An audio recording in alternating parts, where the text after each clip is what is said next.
Yo, what's up mga kaibigan? Halina tayo magkwentuhan. Pag-usapan muna natin ang tapatan ng Phoenix Suns at ng San Antonio Spurs. On record nga na sinabi ng number 1 pick Victor Wembanyama na ang paborito niyang basketball player ay si Kevin Durant. Well, sa first half nga ng kanilang tapatan ay tinuruan kagad ng leksyon ni KD si Wemby.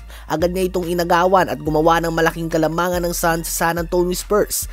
54 seconds into the game ay tumawag agad ng timeout si Coach Pop dahil hindi niya nagugustuhan ang pinapakita ng kanyang team. Tinapos si KD ang unang quarter nang pasabayin niya sa jump shot si Wemby sa isang one-on-one isolation play. Hindi nga naabot ng 8-foot wingspan ni Wemby ang jump shot ni KD.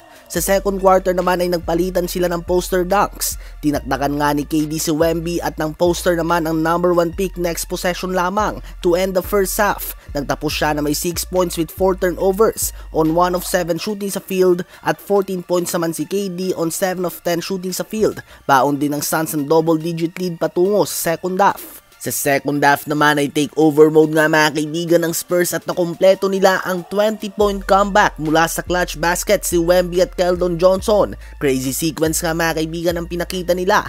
Nakuha ng Spurs ang panalo sa score na 115-114.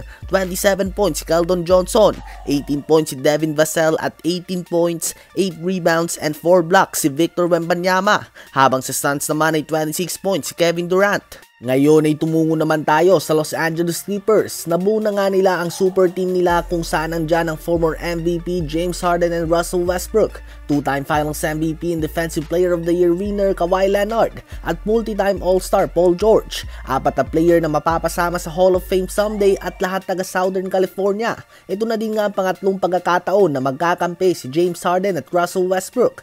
Nagkampi nga sila noon sa OKC Thunder, sa Houston Rockets at ngayon sa Los Angeles Clippers.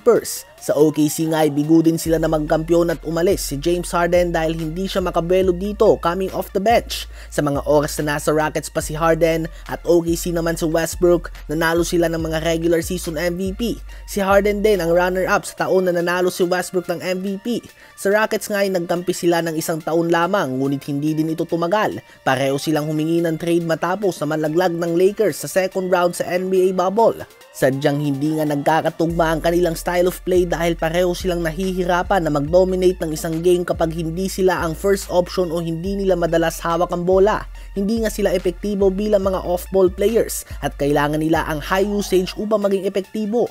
Bukod dyan ay hindi din sila tugma in a sense na si Westbrook ay epektibo sa fast-paced game o fast break o kaya naman open court, habang si Harden naman ay sanay nga sa slow-paced game at sa half-court set kung saan makakapagtakbo siya ng mga pick and roll at mamamaximize niya ang options ito. So very interesting nga mga kaibigan kung magkakaroon ba ng pagbabago sa kanilang pangatlong pagkakataon na maglalaro sila sa isang franchise. This time ay kasama na nga nila ang arguably best offensive and defensive wing duo kay Kawhi Leonard at Paul George. Sa palagay nyo ba ay magiging epektibo ang Big Four na ito ng Los Angeles Clippers?